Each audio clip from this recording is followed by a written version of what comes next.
किसके सर पर बंधेगा जीत का सेहरा? कौन जीतेगा बागपत की सीट? छोटे चौधरी जी की क्या होगी राजनीतिक हार? क्या इस बार चलेगा सत्यपाल सिंह का जादू? बहुत स्वागत है आप सभी दर्शकों का हमारे इस खास कार्यक्रम चुनावी पंडित में।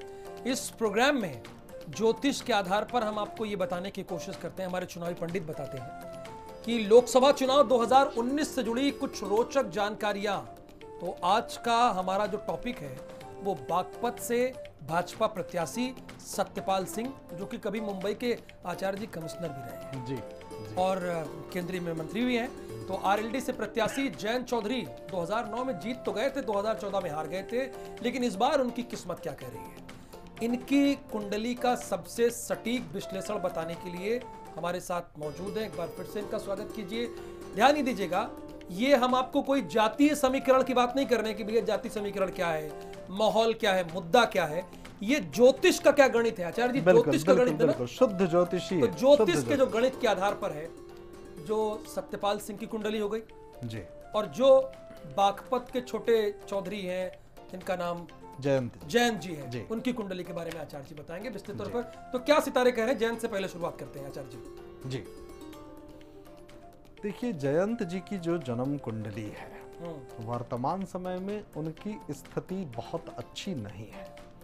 मैं उनकी जन्म कुंडली और ग्रह गोचर की स्थिति के अनुसार वर्तमान समय में संतुष्ट नहीं हूं और इस बार उनकी स्थिति खराब रहने वाली है। इनकी जन्म कुंडली में जो सूर्य की स्थिति बन रही है, जो शनि की स्थिति बन रही है या जो मंगल की स्थिति बन रही है, कई ग्रह नकारात्मक प्रभाव दे रहे हैं। इनकी वर्तमान समय की राजनीतिक परिस्थितियां भी स्पष्ट रूप से दिखाई दे रही हैं। देखिए, राजनीति में कई बार ऐसा होता है कि चुनाव आप हार जाएं, लेकिन राजयोग अगर दशम स्थान का है, लाभ स्थान का है, धन भाव का है, तो कहीं ना कहीं समायोजन हो जाता है या कोई ना कोई व्यवस्था बन जाती है। चुनाव लड़ के जीतने क्या जाए, चूंकि हमारा प्रश्न अभी हो रहा है कि इसी सीट से अमुक अमुक व्यक्ति चुनाव लड़ रहे हैं और ये विजयी होंगे कि नहीं होंगे। जयंत जी की 27 दिसंबर 1978 की जन्म तिथि है और यूएस का जन्म है, दल्लास टेक्सास में। जयंत जी की जो वर्तमान समय की ग्रहों की स्थिति बन रही है, लग्नेश होकर के मंगल सूर्य के साथ भाग्य स्थान पर विराजमान है। लेकिन सबसे बड़ी बात, एक बात और मैं आप सभी दर्शकों को बताना चाहता हूं कि चाहे जयंत जी की बात हो, चाहे सत्यपाल जी की बात हो, इन दोनों लोगों की जन्म तिथि भी जो हमें उपलब्ध हो पाई है या जो जन्म का समय भी जो उपलब्ध हो पाया है, वो बहुत संतुष्टिदायक नहीं है। क्योंकि सबसे बड़ी बात ज्योतिष शास्त्र में क्या होती है, आंकड़ों का सटीक उपलब्ध हो पाना। जो आंकड़े उपलब्ध हैं वो बहुत ही भ्रमित है। फिर भी हम लोग प्रश्न कुंडली के माध्यम से और जो आंकड़े उपलब्ध हैं उनके माध्यम से ये प्रयास कर रहे हैं कि हम लोग सटीक निर्णय ले सकें ज्योतिष शास्त्र के अनुसार कि जो इनकी जन्म कुंडली का दशम भाव है, उनके अधिपति शनि देव हैं और शनि देव की जो वर्तमान में स्थिति बन रही है बृहस्पति के साथ, और बृहस्पति 30 मार्च के बाद से गोचर से धनु राशि में ही बदलने जा रहे हैं। निश्चित तौर पे ये राजनीतिक रूप से चुनाव लड़ने की प्रक्रिया में बहुत ही तेज गति से सक्रिय होंगे। लेकिन जो परिणाम है, चूंकि शनि को कहा जाता है कि न्याय के देवता हैं और शनि न्याय करते हैं, शनि को सत्य की तरफ से या किसी भी प्रकार से शनि को यह देखा जाता है कि वो कोई पक्षपात नहीं करते। एक बात और मैं कहना चाहता हूं कि शनि न किसी के मित्र हैं न किसी के शत्रु हैं, वो सटीक निर्णय लेते हैं, न्याय के देवता हैं और जो भी जातक कठिन परिश्रम करता है या योग्य होता है, निश्चित रूप से उसी को विजय देते हैं। इनकी जन्म कुंडली के अनुसार मैं बिल्कुल भी संतुष्ट नहीं हूं। शनि का भी दुष्प्रभाव है इनके ऊपर। चूंकि शनि के लिए एक और बात मैं कहना चाहता हूं, मेष राशि में ही शनि नीच की अवस्था में होते हैं, इसलिए मेष लग्न के जातक के लिए शनि ग्रह बड़े ही संवेदनशील हैं। यदि शनि मेष लग्न में लग्न स्थान पर विराजमान हो जाए तो नीच भंग राजयोग की भी स्थिति बन जाती है। लेकिन इनकी जो जन्म कुंडली है इसके अनुसार ज्योतिषी योग वर्तमान समय में संतुष्टिदायक नहीं है और मैं बिल्कुल आशावान नहीं हूं कि ये चुनाव लड़ करके विजयी हो जाएंगे। मेरे दृष्टिकोण से ये चुनाव हार जाएंगे।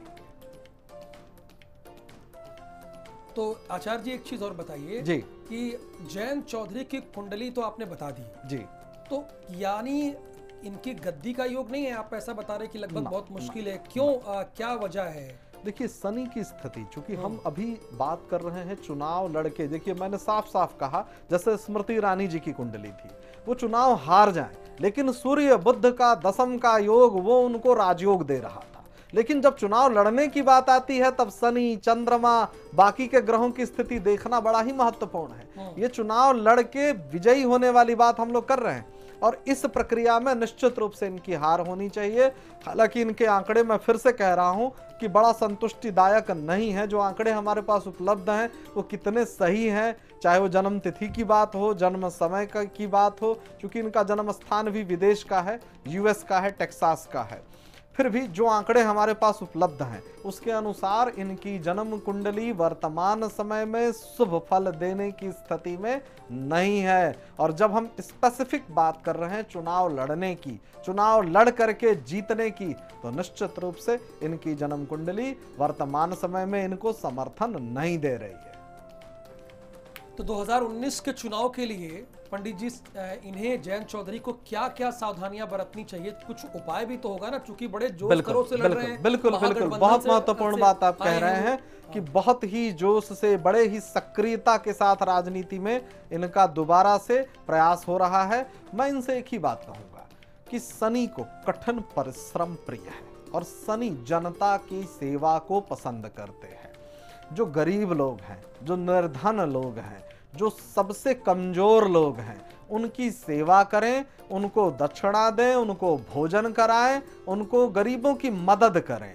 इससे क्या होगा कि शनि देव प्रसन्न होंगे। दूसरी बात कि प्रत्येक शनिवार को संध्या के समय शनि देव का सरसों के तेल से अभिषेक कराएं। एक बात और मैं कहूंगा कि सरसों के तेल का मिट्टी का दीपक पीपल के वृक्ष के नीचे या समी के पौधे के नीचे जलाना इनके लिए बहुत ही शुभ फलदायी होगा।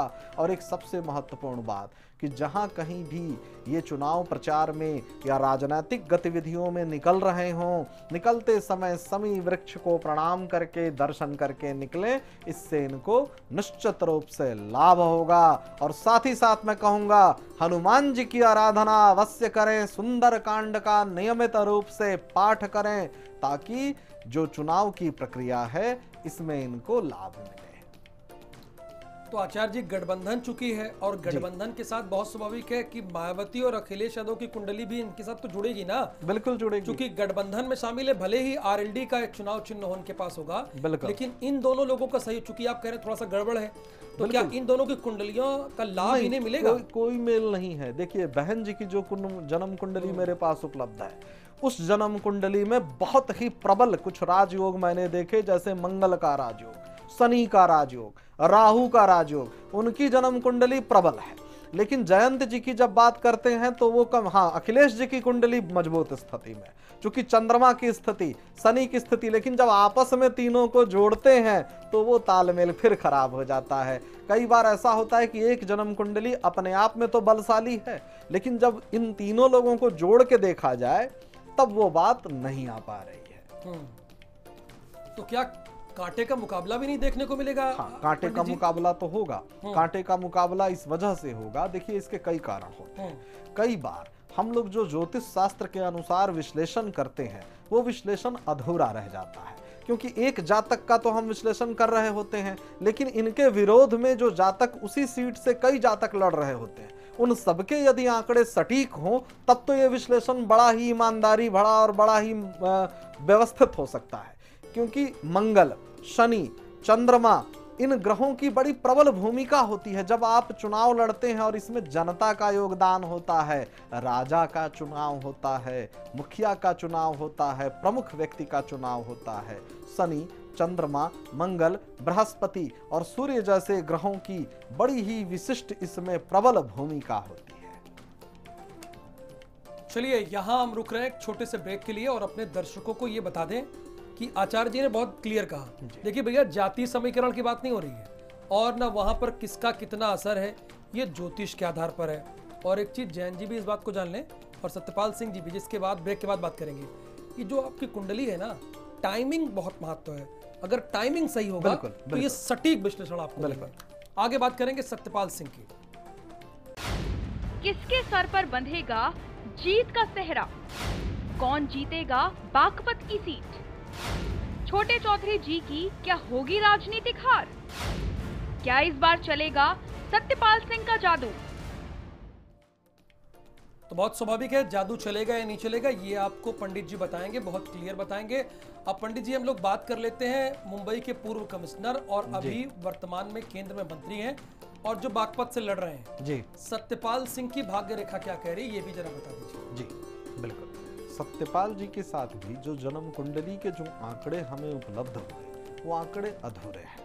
29 नवंबर 1955 की जन्म तिथि हमें प्राप्त हुई है। समय इनका स्पष्ट नहीं है, इसमें मैं प्रश्न कुंडली की भी मदद ले रहा हूं। बागपत बसौली इनका जन्म स्थान है।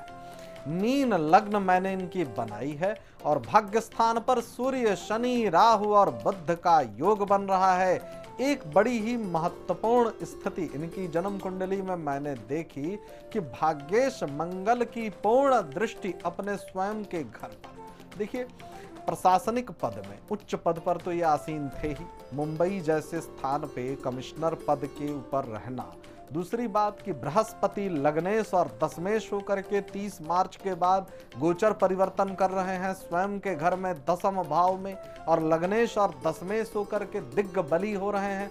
निश्चित रूप से इनकी जन्म कुंडली वर्तमान समय में इनको बहुत शुभ फल देने वाली है।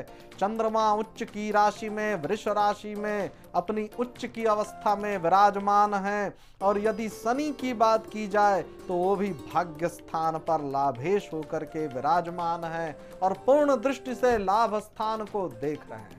निश्चित रूप से वर्तमान समय में सत्यपाल जी की जो जन्म कुंडली है ये बहुत ही मजबूत स्थिति में है और विजय श्री की प्राप्ति इनको निश्चित रूप से होने वाली है, क्योंकि जो इनकी जन्म कुंडली है इसमें प्रबल राजयोग की स्थिति बन रही है।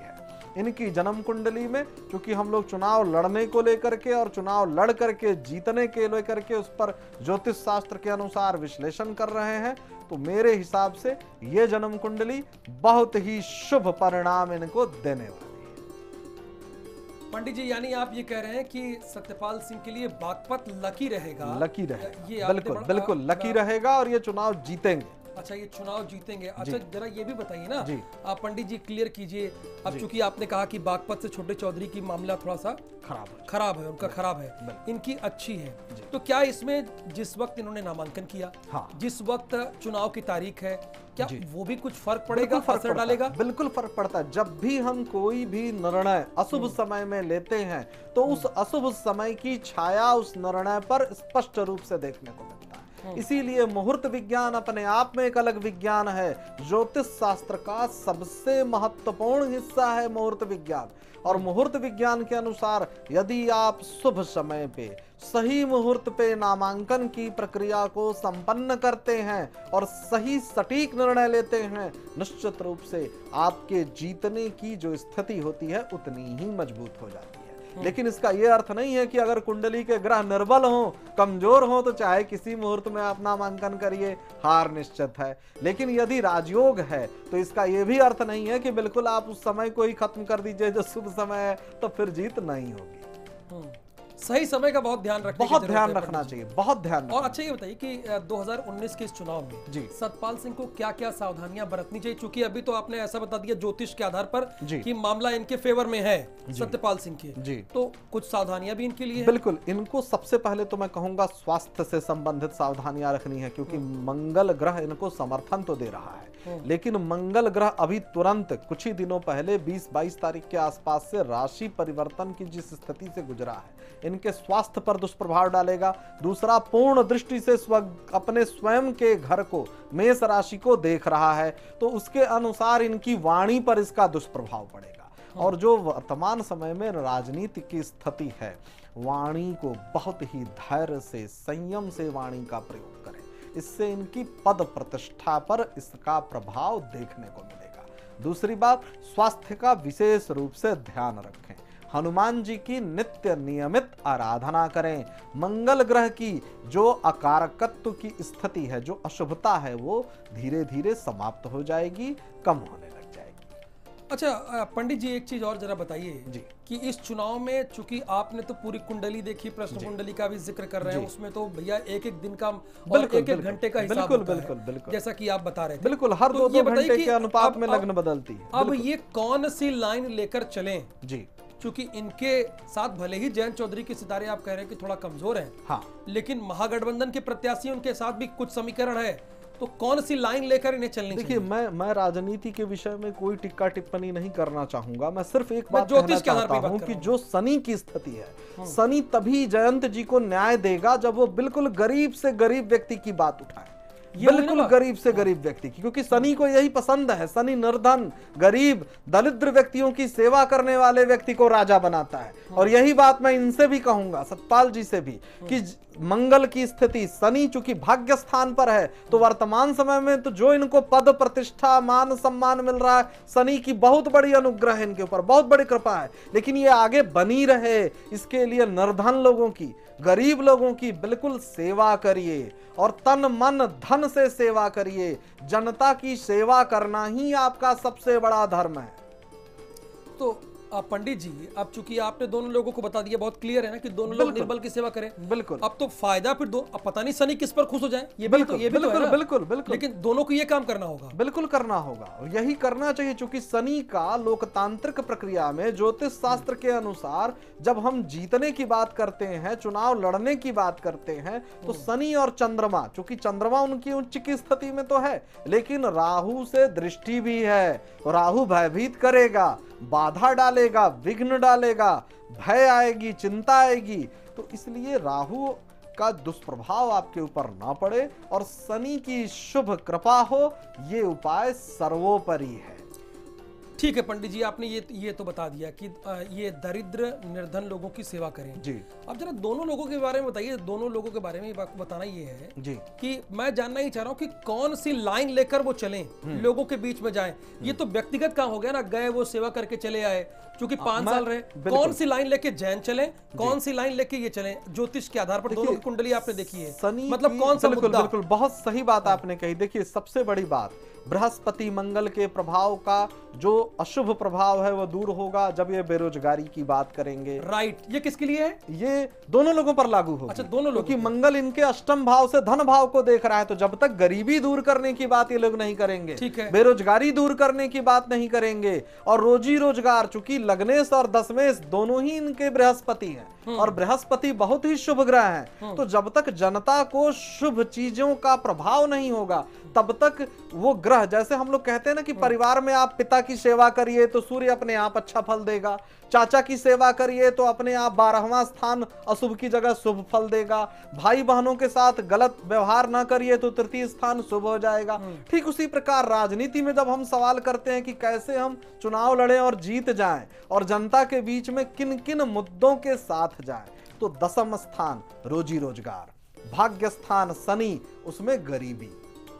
तो ये हुई ना बात, आपने दोनों लोगों को बता दी। भले ही जयंत चौधरी के सितारे कमजोर हों, लेकिन अगर पंडित जी की बात पर गौर कीजिएगा, अगर आप निर्धन की बात करते हैं, निर्धन के पास जाते हैं, और अगर आप बेरोजगारी की बात उठाते हैं जी, सत्यपाल जी आपके लिए भी है क्या पंडित? बिल्कुल, बिल्कुल सही बात कह रहे हैं आप, बिल्कुल दोनों के लिए है, दोनों लोग इस बात को अमल करें। कल भी हम चुनावी पंडित के जरिए किसी और की कुंडली का विश्लेषण करेंगे। आज के लिए बहुत बहुत धन्यवाद हमारे साथ जुड़ने के लिए आप लोगों को। और आचार्य जी, आप हमारे स्टूडियो में, आपका बहुत प्रणाम। नमस्कार। नमस्कार। किसके सर पर बंधेगा जीत का सेहरा? कौन जीतेगा बागपत की सीट? छोटे चौधरी जी की क्या होगी राजनीतिक हार? क्या इस बार चलेगा सत्यपाल सिंह का जादू?